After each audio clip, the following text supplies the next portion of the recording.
You know, from the absolute beautiful chaos of a spice-filled souk to the aisles of your local grocery store, markets, they're just woven into the fabric of our lives. They're so much more than just a place to buy stuff. They're where we connect, where we share culture, where cities really find their pulse. All right, let's dive into this essential part of our world. This quote, it just nails it, doesn't it? A real market is a full-on sensory experience. It's the sound of vendors calling out, the explosion of color from fresh fruits and vegetables, the incredible smell of bread baking. It's really the fastest, and let's be honest, the most delicious way to plug right into the heart of a place. So here's the game plan for today. We're going to start with the basics, then check out all the different kinds of markets out there before we get into a pretty serious modern crisis.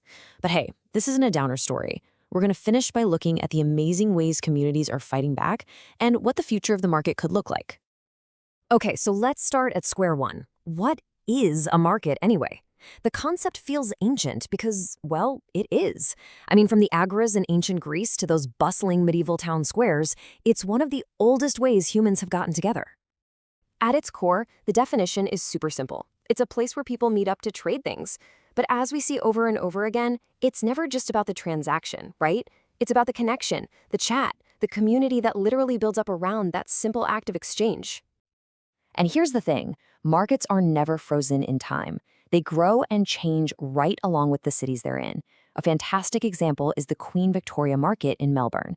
I mean, this single plot of land started as a sacred site for the Wurundjeri people. Then it became the city's cemetery, then a livestock market, and now it's a national treasure.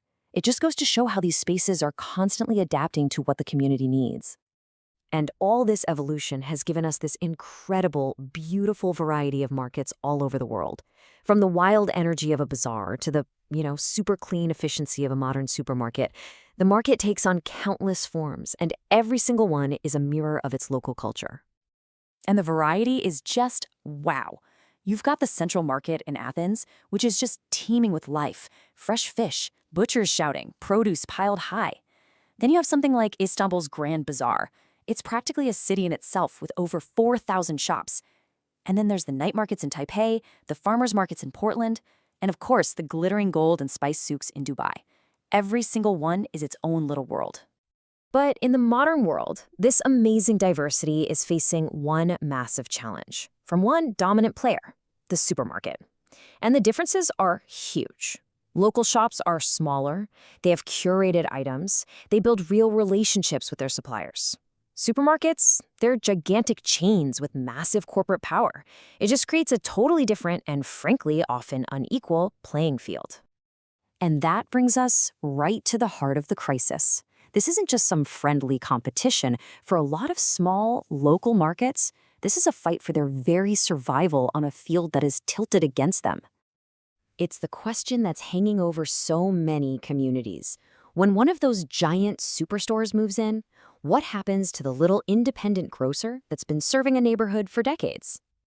And the stakes are so high. This number, 1 in 8, that represents the 1 in 8 Americans living in what's known as a food desert. This isn't some abstract concept. It is a daily reality for millions of people who can't get easy access to fresh, healthy food. So what exactly is a food desert? Well, it's defined by distance. If you're in a city, it means living more than half a mile from a grocery store. In a rural area, that stretches out to 10 miles. When that local store closes down, this is the gap that gets left behind. So why does this happen?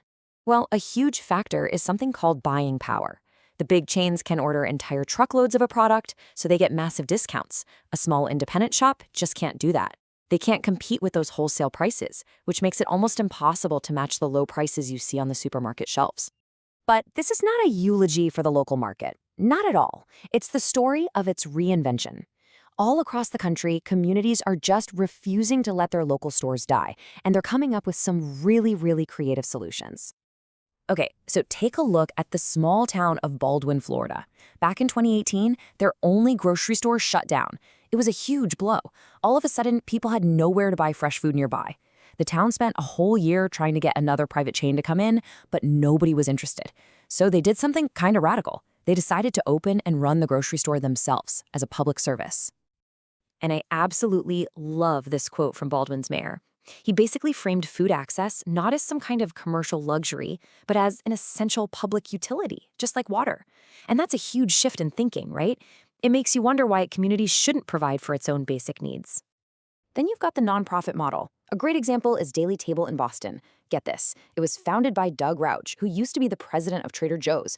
So he brought all of that incredible retail knowledge to a totally new mission. Daily Table isn't just about selling food, it's about making nutritious food affordable. They work with a huge network to get surplus food and use donations to keep prices low, making sure healthy options are actually an option for everyone. And finally, there's the cooperative or co-op model, which might be the most democratic of them all. At a place like Harvest Market in North Carolina, the owners aren't some distant shareholders. They're the people in the community who actually shop there. You buy a share, you get a vote on how the store is run, and you often get a piece of the profits. It's direct economic democracy, putting the control right back in the neighborhood's hands.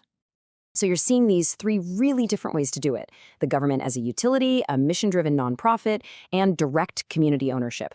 And when you look at the ones that work, you start to see a common blueprint emerge.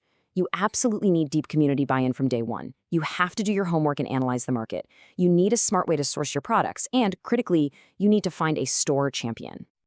So what's a store champion? It's that one essential person, someone from the community who is deeply passionate and, really important, is empowered to make real decisions. They are the heart and soul of the whole operation. Finding this person is often the biggest hurdle. You need someone with retail skills, community trust, and just endless dedication. Honestly, experience shows that without that key leader, even projects with a ton of funding can fail. So where does all this leave us? Well, it shows that the future of our local markets isn't set in stone. It's a conscious choice, and it's one that all of us can actually be a part of.